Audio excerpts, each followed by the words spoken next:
અમે વિદ્રેશભાઈના અંડરમાં 10 ગામ આવે છે, 10 ગામમાં અમે ફર્યા તો અમને ખૂબ એવો સાથ મળ્યો કે કોંગ્રેસનો બહુ મોટો જુવાળ ચાલી રહ્યો છે. તો આપણે ઓવર કોન્ફિડન્સમાં આવવાની જરૂર નથી, મહેનત કરતા જ રહેવાનું છે. અને 26 તારીખે રવિવારના દિવસે વહેલી સવારે ઉઠી અને મતદાન કરવાનું છે. આપણા ઘરમાં કોઈનો મત ના રહી જાય એની ખાસ કાળજી રાખવાની છે.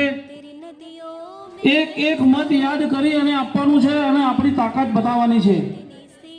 જો આપણે આમાં બેકાળજી રાખશું અને આપણો વોટ રહી જશે અને થોડા મતોથી આપણે હારશું તો આપણને 5 વર્ષ સુધી અફસોસ રહી જશે.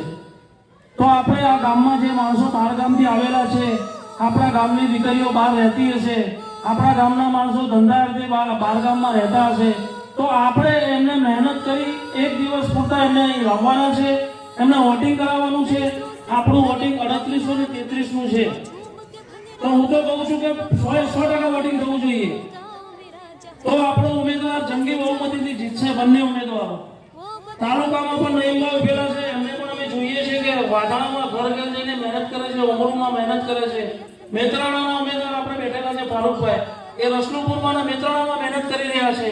પછી રોહિતભાઈ છે, અમે આજે ગયા હતા મામવાડા અને ડુંગરિયા સામ, જાફરીપુરા અને સેસા, એ ત્યાં મહેનત કરી રહ્યા છે તનતોડ. તો આપણે પણ આપણા ઉમેદવારોને ખભે ખભો મેળવી પોતાની ફરજ સમજી હવે 2 દિવસ આપણી જોડે વધ્યા છે, 2 દિવસ થોડો આગો પાછો કરી ટાઈમ અને એમને ખભે ખભો મેળવી અને એમને જીતાડી. આપણે આ આપણી ફરજ છે, આપણે એમને આગળ બેસાડશું. માની લો કે સરપંચ આપણા ગામના છે, તાલુકા પંચાયતનો શાકીરભાઈ જશે, જિલ્લા પંચાયતનો ઇદ્રીસભાઈ જશે, તો આપણી ચેન મજબૂત થશે.